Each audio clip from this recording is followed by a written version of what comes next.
Hello, everyone.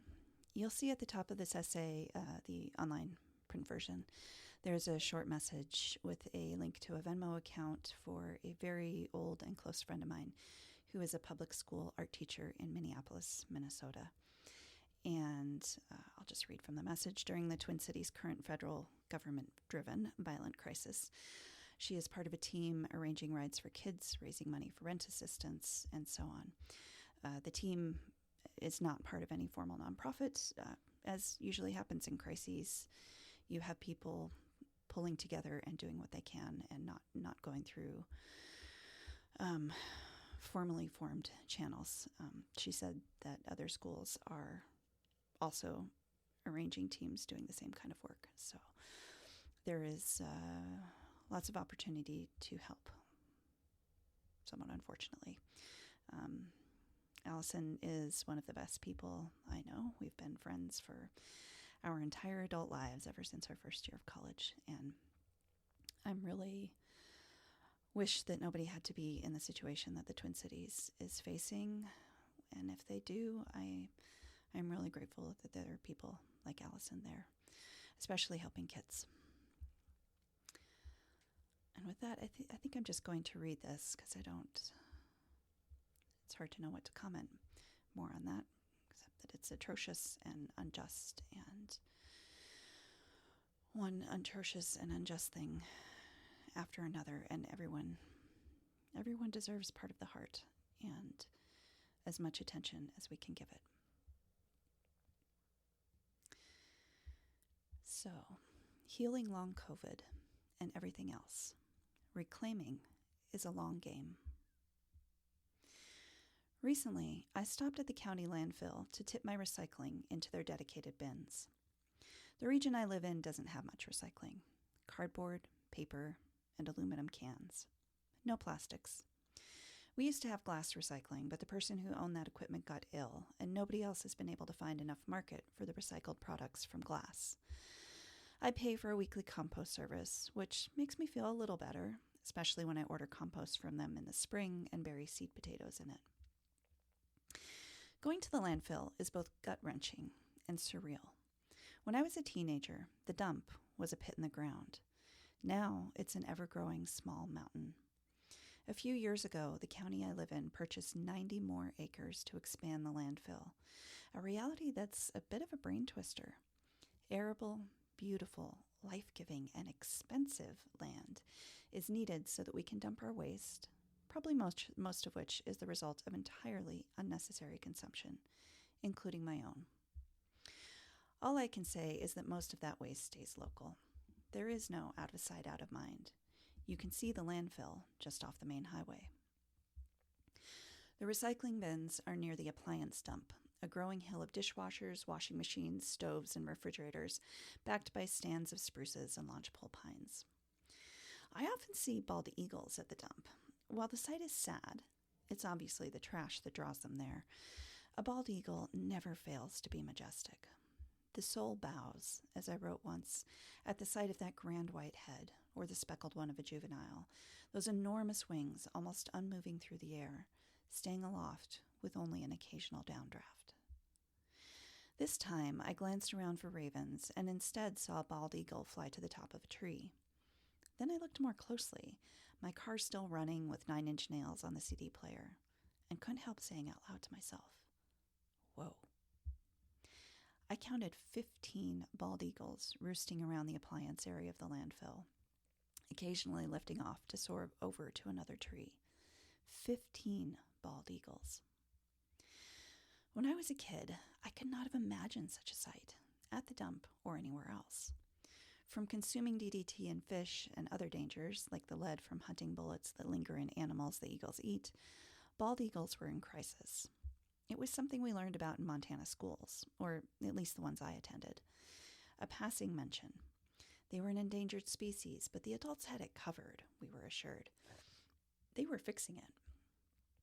I'm going to turn 50 this year, and for about the last decade, those long-ago lessons have been one of the most hopeful things I carry with me, somewhat unexpectedly.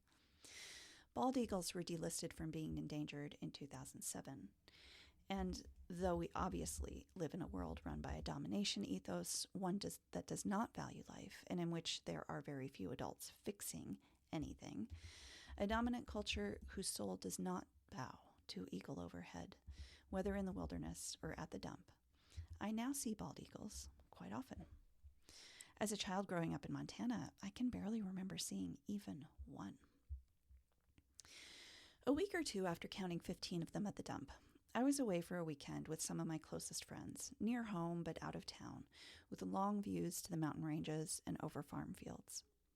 Two of my friends kept spotting bald eagles flying back and forth over the fields and resting in the trees across the road.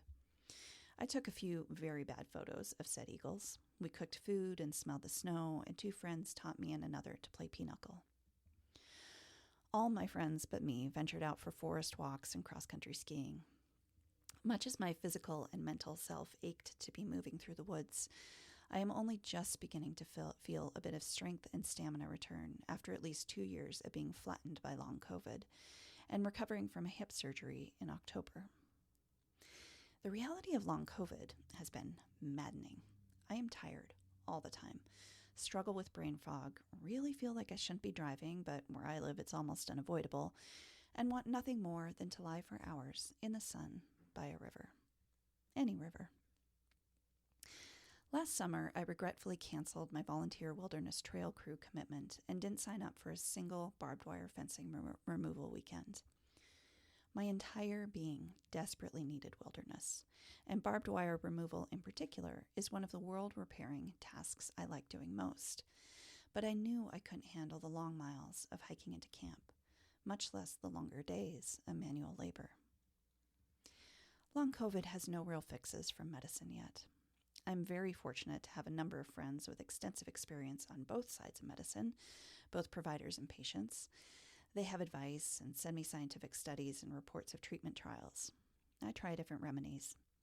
So far, what's worked best has been excruciatingly slow, gentle exercise, and any long hours I can spend by myself lying on rocks near running water, doing nothing at all.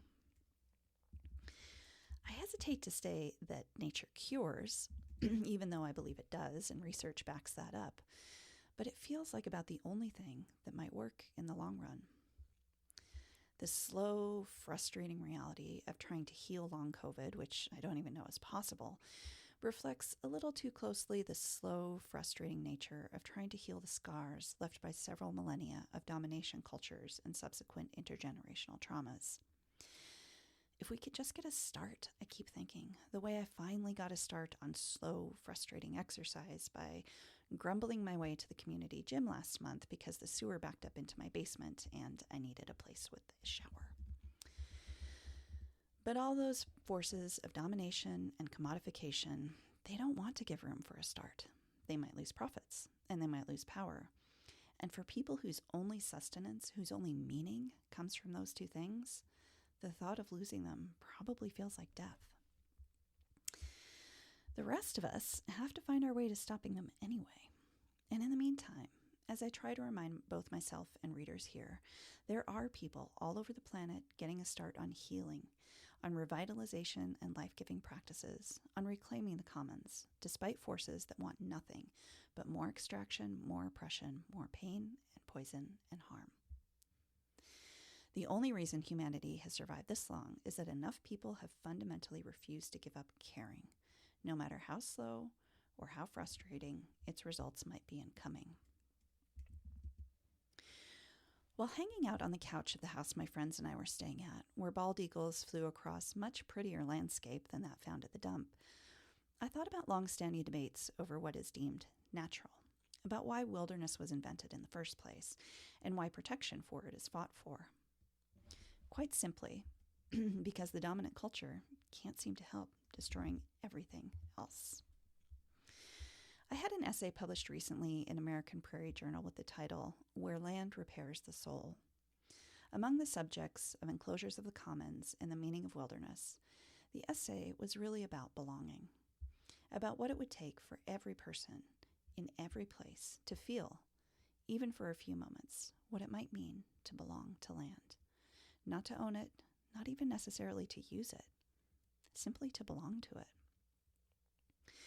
That sense of belonging comes easily to me out in the million-acre wildernesses around where I live, where I take photos to share here, photos that try to evoke some of the incredible sense of rest and being aliveness those places give me.